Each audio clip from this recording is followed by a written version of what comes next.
Boa noite. Páscoa se aproximando. E que tal uma história?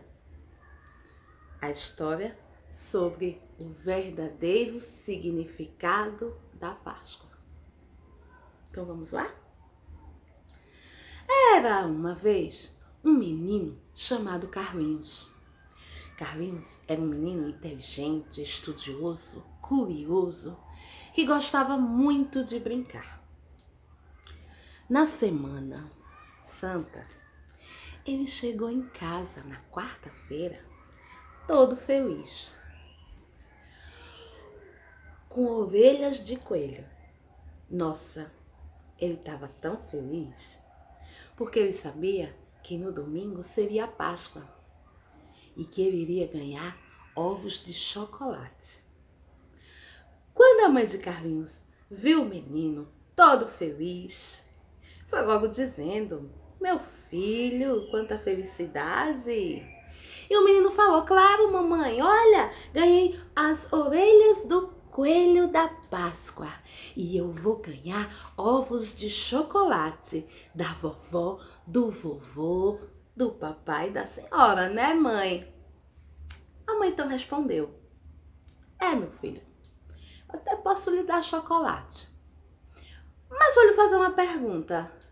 Você sabe qual o significado da Páscoa?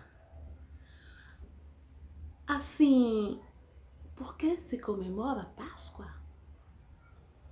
Carlinhos coçou a cabeça. É coelho, é ovo de chocolate.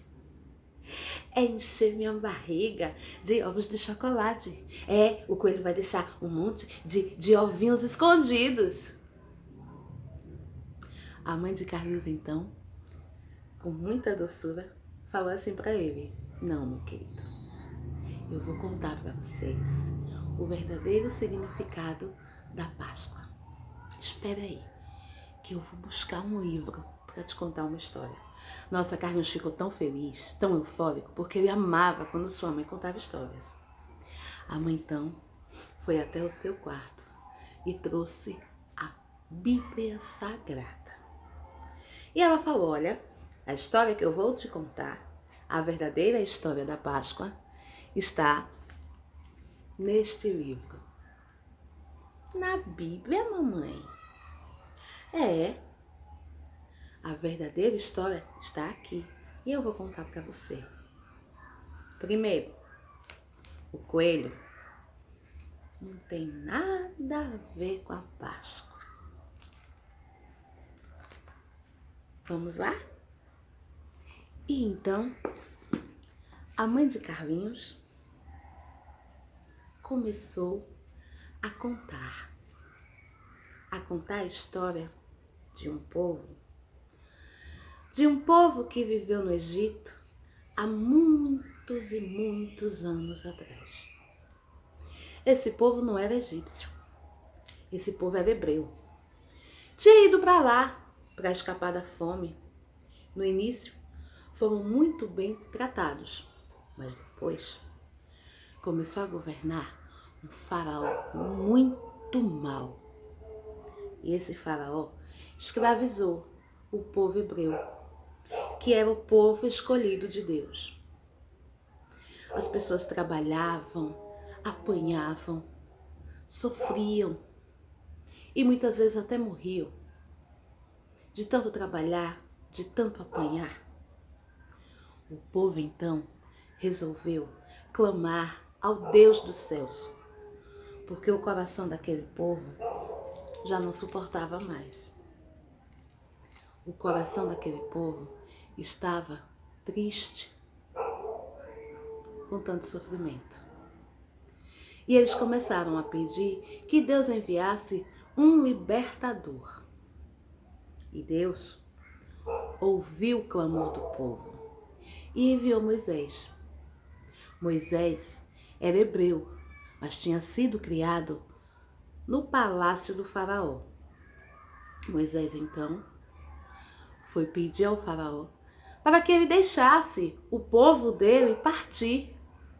Mas faraó era malvado e faraó não deixou não o povo ir embora. Deus então mandou 9 pragas sobre o Egito. 9 pragas. Foi praga de rãs, foi praga de mosca, foi praga de piolhos, de feridas. A noite reinou durante 3 dias. As águas do rio se tornaram sangue. Mas mesmo com tanto sofrimento, o coração duro do faraó não permitiu que ele deixasse o povo ir embora. Então, Deus mandou a última praga, a 10ª. Deus falou a Moisés que enviaria o anjo da morte e que ele viria e passaria meia-noite pelo Egito e levaria consigo todos os primogênitos, isto é, os filhos mais velhos de todos os animais e de todas as pessoas. Só que tinha um problema. Se o anjo da morte ia passar meia-noite e levar todos os primogênitos dos hebreus também seriam levados. Foi então que Deus falou a Moisés que ele ordenasse ao povo que eles pegassem um cordeiro, um filhote de ovelha, um cordeiro de 1 ano, sadio, forte, sem nenhuma doença, e que eles fizessem um assado com esse cordeiro, temperado com ervas amargas.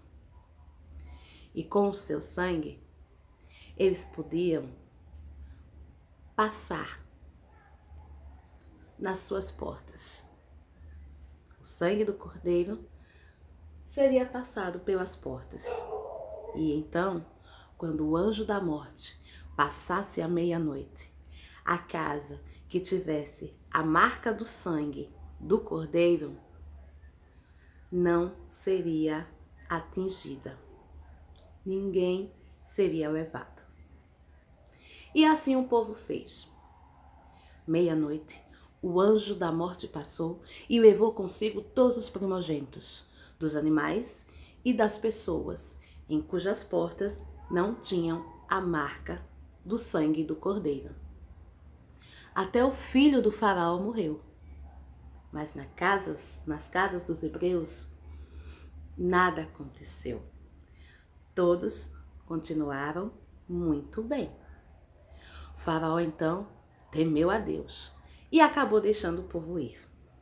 Nosso povo ficou tão feliz. E daí começaram a celebrar a Páscoa, que significa passagem. A passagem da escravidão para a liberdade. Mas a história da Páscoa não termina aí. O tempo passa, séculos passam. E o povo que amava a Deus se afasta de Deus. Começa a fazer coisas ruins que desagradam o coração de Deus. Mentir, roubar, falar mal do outro, fazer maldade com o próximo. E o coração de Deus entristeceu. E o nome dessa coisa feia que as pessoas começaram a fazer é pecado. E o pecado afasta as pessoas de Deus e as leva à morte. Então foi que Deus teve uma ideia. Deus mandou o seu filho à terra para falar do seu amor para as pessoas. E ele veio e ele falou do amor de Deus para as pessoas. Pregou o amor, pregou a paz, pregou a unidade, a união. Pregou somente coisas boas. Curou, ressuscitou pessoas. Mas mesmo assim, ainda existiam algumas pessoas malvadas que não entenderam a mensagem de amor de Jesus e começaram a inventar mentiras. E Jesus então foi crucificado e morreu. Mas a história não termina aí. 3 dias após a morte de Jesus, quando algumas mulheres foram até lá ver como Jesus estava, para poder lá no túmulo de Jesus para poder fazer alguma oração ou para poder ver como estava o túmulo do mestre, elas encontraram a porta do sepulcro vazio. Naquela época as pessoas eram sepultadas dentro de cavernas. E as cavernas eram fechadas com grandes pedras. Nossa, mas as mulheres tomavam o maior susto, porque quando elas chegaram lá, a porta da caverna estava aberta. O que será que tinha acontecido com Jesus? Será que roubaram o seu corpo? O anjo então anunciou que Jesus não estava mais ali. Ele havia ressuscitado. E esse é o verdadeiro significado da Páscoa. Assim como aquele cordeiro que com seu sangue salvou o povo de Deus da morte, Jesus Cristo também, através do seu sacrifício, nos salva do pecado. E essa é a nossa história de hoje. Boa Páscoa, fiquem com Deus.